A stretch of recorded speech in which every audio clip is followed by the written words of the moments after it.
Welcome to this explainer. Today we're exploring a quiet, kind of fascinating psychological puzzle. We're going to peel back the layers of our own behavior to understand exactly why we work better, think clearer, and frankly, just feel more motivated when we're sitting in a coffee shop. It's a journey into the architecture of our minds and the spaces we inhabit. Have you ever noticed that working in a cafe just feels easier than working at home? I want you to picture this. You've got the exact same laptop in front of you. You have the exact same list of tasks to get through.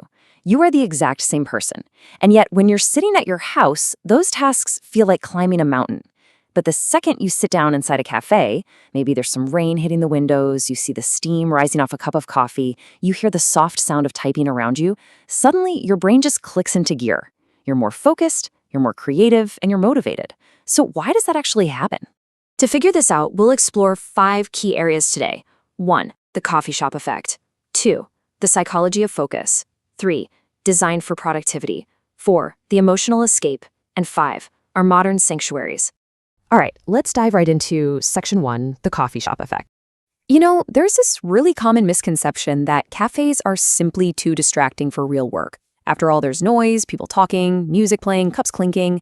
But research actually shows that complete silence isn't always the best environment for our minds. At home, that complete silence can become mentally heavy. It feels stagnant.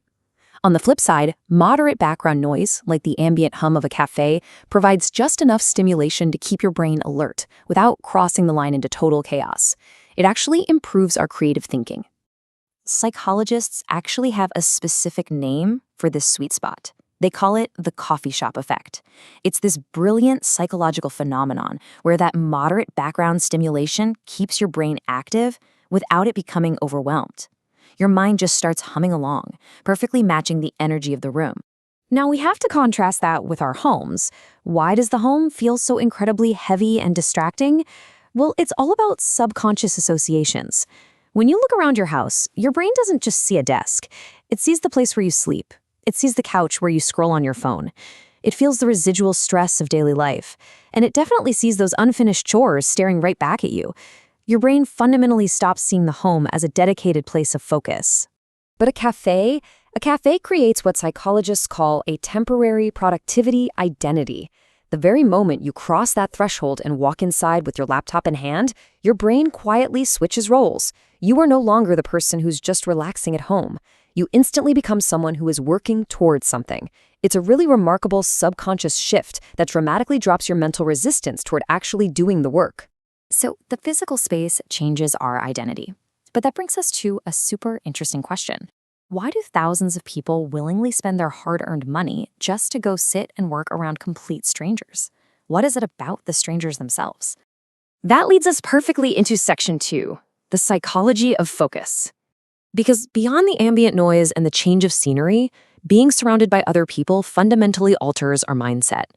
Humans are inherently social creatures, right? Even when we're sitting completely alone at a corner table, we often focus better when we're simply in the presence of others. Psychologists call this social facilitation.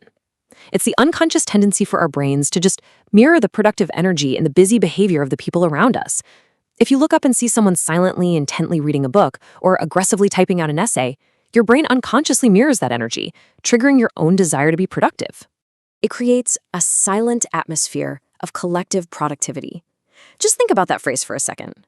Everyone in that room is doing their own entirely separate thing. No one is interacting. But collectively, they're creating this powerful, invisible momentum that pulls everyone forward.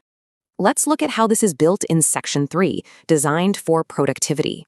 This incredible focus isn't just an accident of human nature, it's often engineered directly into the architecture itself. Most successful cafes don't just throw some tables into an empty room. They're carefully, intentionally designed to feel emotionally comfortable. Just look at these elements: warm lighting, soft textures, natural materials like wood, earthy colors, and carefully controlled noise levels. Nothing feels too formal. And that is absolutely vital, because highly sterile environments, like, say, a traditional office cubicle, often increase our psychological pressure. Cafes remove that pressure entirely. Every single design choice has a psychological purpose. Warm light doesn't just look aesthetic, it literally makes our brains feel psychologically safer. Wood textures are used specifically because they reduce visual stress. The soft music is there purposefully to mask uncomfortable silence. Even the seating layout is calculated. Too much openness makes us feel exposed, but too much privacy makes us feel isolated. The best cafes use seating to create controlled intimacy, a place where your brain can completely relax while still remaining stimulated. This places the cafe in the absolute perfect middle ground. On one side, you have the office. It's structured, sure, but it's formal and high pressure. On the other side, you have the home. It's relaxed, but it's packed full of distractions and chores. The cafe sits right in between. It is structured yet relaxed. It is public yet highly personal. You just feel less trapped in a cafe. And strangely enough, that feeling of freedom actually increases your focus. Moving on to section 4, the emotional escape. We're moving now from physical productivity to the deep emotional relief these spaces provide. Cafes give people something that is becoming increasingly rare in our modern world, a sense of belonging without obligation. Think about how powerful that is. Absolutely no one in that building expects anything from you.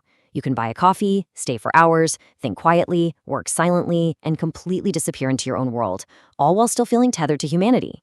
For a lot of people, especially in modern cities where loneliness is sharply increasing, cafes have essentially become emotional escape spaces.